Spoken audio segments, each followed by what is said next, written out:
Hello everyone. Rajma గురించి చాలా మందికి తెలిసే ఉంటుంది కదా. రాజ్మాలో చాలా రకాల ప్రోటీన్స్, పోషకాలు అయితే చాలా పుష్కలంగా ఉంటాయి. ఖచ్చితంగా వీక్లీ వన్స్ అయినా రాజ్మా తింటే చాలా హెల్తీగా ఉంటారు.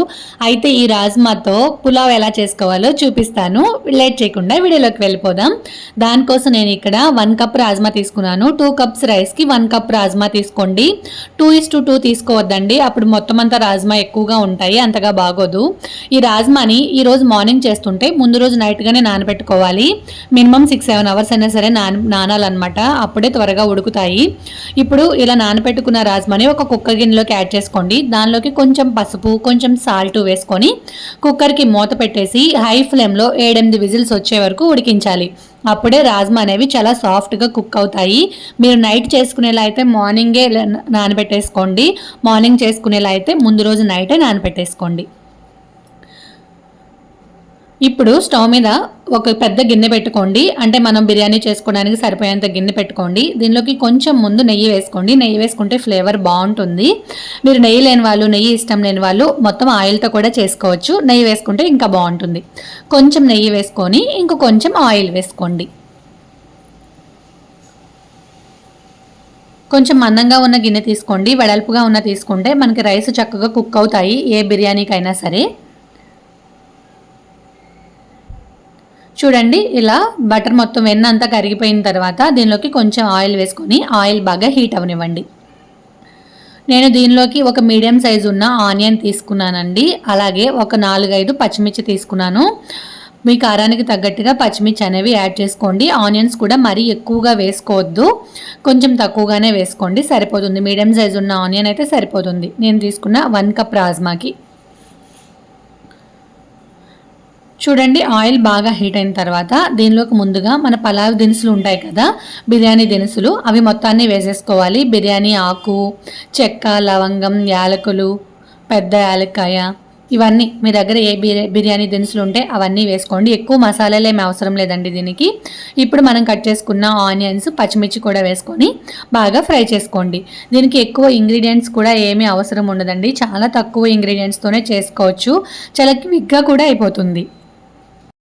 ఆనియన్స్, పచ్చిమిర్చి బాగా ఫ్రై అయ్యే వరకు ఫ్రై చేసుకోవాలి. దీనిలోకి క్యారెట్ కూడా యాడ్ చేసుకుంటున్నాను నేను. మీ దగ్గర వేరే వేరే వెజిటేబుల్స్ ఏమున్నా సరే అవన్నీ కూడా యాడ్ చేసుకోవచ్చండి, బాగుంటుంది. నేనైతే ఓన్లీ క్యారెటే యాడ్ చేస్తున్నాను ఇక్కడ. క్యారెట్ కూడా వేసిన తర్వాత బాగా కలుపుకోండి. ఇప్పుడు ఈలోపు రాజ్మా చూద్దాము. చూడండి ఎంత సాఫ్ట్గా కుక్ అయ్యాయో. రాజ్మా అయితే ఇలా కుక్ అవ్వాలన్నమాట. వీటిని వాటర్తో సహా పక్కన పెట్టేసుకోండి. ఇప్పుడు క్యారెట్ మొత్తం బాగా ఫ్రై అయిపోవాలి. ఫ్రై అయ్యే వరకు ఫ్రై చేసుకోండి. దీనిలోకి ఒక చిన్న టేబుల్ స్పూన్ వరకు అల్లం వెల్లుల్లి పేస్ట్ని వేసుకోండి. అల్లం వెల్లుల్లి పేస్ట్ కూడా వేసిన తర్వాత బాగా కలుపుకోండి. మొత్తం అల్లం వెల్లుల్లి పేస్ట్ బాగా ఫ్రై అవ్వాలి. ఫ్రై అయ్యే వరకు ఫ్రై చేసుకోవాలి. ఇప్పుడు దీనిలోకి కొంచెం పసుపు, కారం, ఉప్పు వేసుకోండి. అలాగే బిర్యానీ మసాలా ఉంటుంది కదా, బిర్యానీ మసాలా పౌడర్, నేను ఇక్కడ ఆచిది యూజ్ చేస్తున్నాను. మీరు ఏ మసాలా పౌడర్ అయినా సరే వేసుకోవచ్చు. 1 స్పూన్ వరకు వేసుకోండి. కొంచెం ధనియాల పొడి కూడా వేసుకోండి. ఇంకా ఎక్కువ మసాలాలు ఏమీ పట్టవండి, అన్నీ కొంచెం కొంచెం వేసుకోండి. కారం కూడా మనం పచ్చిమిర్చి వేసాం కాబట్టి చూసుకొని వేసుకోండి. ఇలా మొత్తం అన్నీ వేసిన తర్వాత ఒకసారి కలిపేసుకోండి. నేను వాటర్ కొలత చెప్తాను చూడండి. నేను తీసుకున్నది 2 కప్పుల బాస్మతి రైస్. బాస్మతి రైస్ని రాజ్మాను ఉడికించుకునే ముందే ఒక అరగంట ముందు నానబెట్టుకొని ఉంచుకోండి. బియ్యాన్ని నానబెట్టుకోవడం వల్ల మన బిర్యానీ చేసేటప్పుడు కానీ, పులావ్ చేసేటప్పుడు కానీ బియ్యం అనేవి చక్కగా విచ్చుకుంటాయి అన్నమాట, అన్నం బాగుంటుంది. నేను ఇక్కడ 2 కప్పుల బియ్యానికి 3 కప్పులన్నర వాటర్ అయితే తీసుకుంటున్నానండి. ఎందుకంటే మన రాజ్మా వేసినప్పుడు వాటర్ రాజ్మా పీల్చేసుకుంటాయి, అందుకని ఒక 1/2 కప్పు ఎక్స్ట్రా వేసుకున్నాను. ముందుగా వాటర్ మరిగిస్తాను కాబట్టి ఆ 1/2 కప్ అనేవి ఎగిరిపోతాయి అన్నమాట, అందుకని చూసుకొని వేసుకోండి. మామూలుగా బాస్మతి రైస్కి అయితే 1 కప్పుకి 1.5 కప్పు వాటర్ అయితే సరిపోతాయి. ఇప్పుడు దీనిలోకి కొంచెం కొత్తిమీర, కొంచెం పుదీనా వేసి మంటని మీడియం ఫ్లేమ్లో పెట్టి బాగా వాటర్ మొత్తాన్ని మరిగించండి.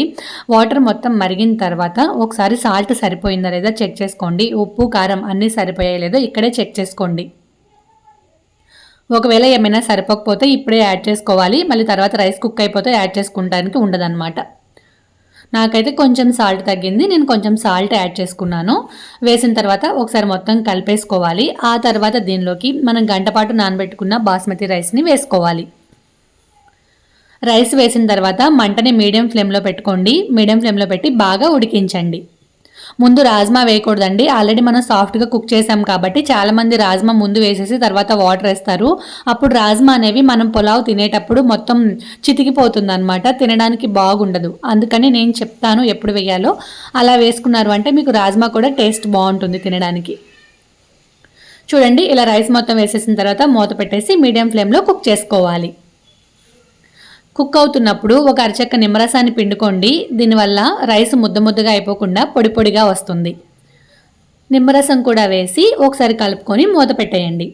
వాటర్ అన్నీ ఇంకిపోయే వరకు ఉడికించండి. చూడండి, ఈ స్టేజ్లో మనం ఉడికించుకున్న రాజ్మాని వేసేసుకోవాలి. వాటర్ కొంచెమే ఉన్నాయి కదా, ఇప్పుడు మొత్తం అంతా కలిపేసుకోండి. ఒకసారి కలుపుకున్న తర్వాత మూత పెట్టి ఉడికించండి. దీనిలోనే కొంచెం కొత్తిమీర, కొంచెం పుదీనా వేసి మూత పెట్టేసుకోవాలి. కావాలి అంటే మళ్ళీ నెయ్యి కూడా వేసుకోవచ్చండి పైన. నేను ముందు వేసాను కాబట్టి మళ్ళీ వేయట్లేదు. మీకు ఇష్టమైతే తర్వాత కూడా లాస్ట్లో పైన కూడా వేసుకోండి. ఇప్పుడు మూత తీసి చూపిస్తాను చూడండి. మన బిర్యానీలో నుంచి కొంచెం వాటర్ అయితే తగ్గిపోయి లైట్గా తడి ఉంటుంది. ఒకసారి కదిపారు అంటే మొత్తం అంతా. ఇప్పుడు ఏదైనా పాత ప్యాన్ తీసుకొని స్టవ్ మీద పెట్టి మంటని లో ఫ్లేమ్లో పెట్టుకొని మనం వండిన కడాయిని దీని మీద పెట్టేసుకోవాలి మొత్తాన్ని.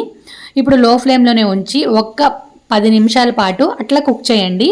దీనిలో ఉన్న తడంతా పోతుంది, బియ్యం అనేది పొడి పొడిగా అవుతుంది. చూడండి, నేను 10 మినిట్స్ తర్వాత మూత తీసి చూపిస్తున్నాను. రైస్ ఎంత చక్కగా పొడి పొడిగా వచ్చిందో. టేస్ట్ అయితే చాలా బాగుందండి. చూడండి, మీకు చూస్తేనే ఎంత పొడి పొడిగా ఉందో అర్థమవుతుంది కదా. మీరు కూడా తప్పకుండా ట్రై చేసి ఒకసారి మీకు ఎలా వచ్చిందో నాతో కామెంట్ సెక్షన్లో చెప్పండి. అలాగే ఈ వీడియో కనుక మీకు నచ్చినట్టయితే లైక్ చేసి మీ ఫ్రెండ్స్ అండ్ ఫ్యామిలీస్కి షేర్ చేసి మరిన్ని ఇంట్రెస్టింగ్ రెసిపీస్ కోసం మన ఛానల్ సబ్స్క్రైబ్ చేయండి. Thank you.